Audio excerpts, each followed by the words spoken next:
So, we're about to break down $8,000 game of GeoGuessr between two YouTubers.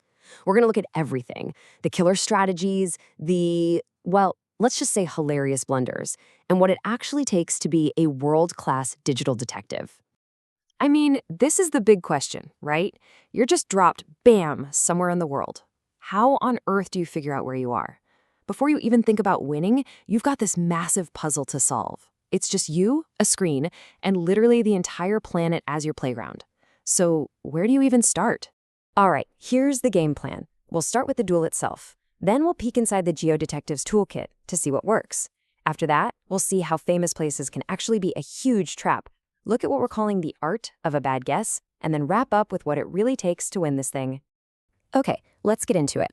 The ultimate geography duel. You've got two creators, chat history, and trust me, bro, going head-to-head in 5 rounds with just one winner walking away with it all. And, we're not just talking about bragging rights here. There's $1,000 on the line. And the best part? It all goes to the winner's favorite charity, paid for by the loser. So yeah, it's a battle of wits, but it's all for a great cause. So let's talk toolkits. How do you even tackle a challenge like this? It's definitely not about just knowing your capitals. No, winning at this level requires some serious investigative skills. A real geodetective's toolkit for figuring out the clues that turn a wild guess into a perfect solution. And really, it all boils down to 3 main things. First, and this is the big one, find some text you can actually read. Second, look at the landscape around you. The dirt, the trees, even the sun can tell you a lot. And third, you've got to read the buildings, the architecture, because that can give you some major regional clues. One of the players put it perfectly: signs are my saviors. And honestly, it's so true. There was this one round where they were lost in what looked like any old European neighborhood. But then they spotted it: a tiny little sign on a post with .nl on it. That was the silver bullet. Netherlands, boom, round 1. But what if you can't find any signs? Well, then you start reading the Earth itself. Take this round with the giant salt flats. The immediate thought was, okay, this feels like Utah, or maybe Bolivia. Turns out they were wrong. It was actually Chile. But hey, their landscape analysis got them to the right type of place, which is still pretty amazing. And finally, you have to look at the buildings. I mean, architecture can basically scream a location at you. They got dropped inside this huge, fancy palace, and the style was just so European. It was the instant giveaway. Even with 0 signs, the buildings themselves took the guess from anywhere on Earth down to one continent and almost certainly one country: France. Okay, but here's where it gets tricky. You'd think a famous landmark would be an easy win, right? Wrong. Sometimes they're the biggest traps. It's this weird thing where players get this false confidence because they know what they're looking at, but they have absolutely no idea where to put the pin on the map. And we saw this happen over and over.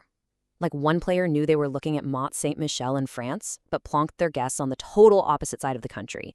Same with the Grand Canyon. They knew it was the canyon, but couldn't find the exact spot.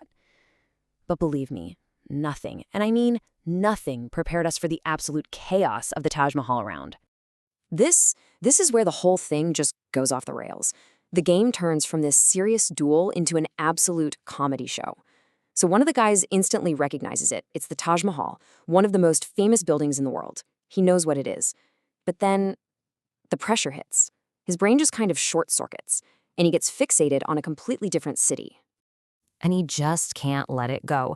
He keeps muttering Jakarta, Jakarta, while literally apologizing to the people of India. The problem here becomes so clear when you ask just one simple question. Yeah, Jakarta is the capital of Indonesia, not India. It's over 5,000 kilometers away from the Taj Mahal.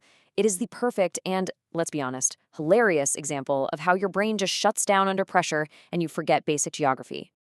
And that brings us perfectly to our next section: the art of the bad guess. These are those moments when strategy just flies out the window and you're left with, well, a gut feeling and a whole lot of hope. And man, we saw a lot of this. A player would just land somewhere and go, I'm getting a strong China vibe. Or, this feels like Bolivia. This whole vibes-based guessing thing is the absolute enemy of a good score. It almost always sends you thousands of miles in the wrong direction. But the absolute peak of bad guessing had to be the War Memorial round. The building looked kind of European to both of them, so one guy guesses Germany, the other guesses the UK. Where was it really? Canberra, Australia. They were both off by about 16,000 kilometers.